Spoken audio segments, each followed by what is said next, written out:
To set foot on Mount Everest is to risk death, but nothing could have prepared one American climber for what happened when he made it to the top of the world's tallest mountain. In his new book, Blind Descent, Brian Dickinson describes what happened after he lost his vision on the dangerous summit while all by himself. And running out of oxygen, he was forced with the option to die or somehow find a way down.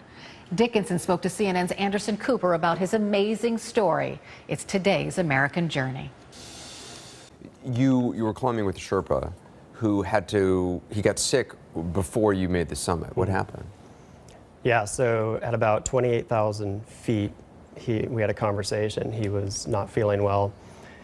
And we were the only two people above basically the death zone, so 26,000 feet, which is very rare on Everest these days. So you had a discussion with him. What did you decide? Well, he said he wasn't feeling well. And at that moment, I had to make a decision. I'm going to solo Mount Everest, solo the summit, which is very rare. Yeah, people don't do that. No. So how far did you have to go alone? The last 1,000 feet. Wow. Yeah. And when you finally made it to the summit, was it everything you thought? I think you ask anyone who's made the summit, they're probably going to give you a different response. I was completely alone. So it was very surreal. I was trying to take it in. I made a radio call down. People below me were really excited, but it was hard to process it. It took 2 months to get there, and then I was there. And I didn't have much time to really take it all in, and then I had to start heading down. You had some problem with your equipment going up. You had broken your goggles, is that right?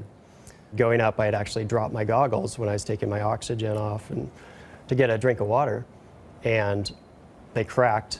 And I ended up having to rip an internal lens out, which I didn't realize at the time, cut them in half, basically. And that, explain why you need goggles up there.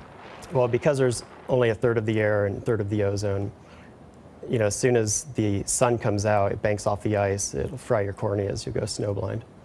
And that's actually what happened to you. Yeah, so. When did you realize you were starting to be blind?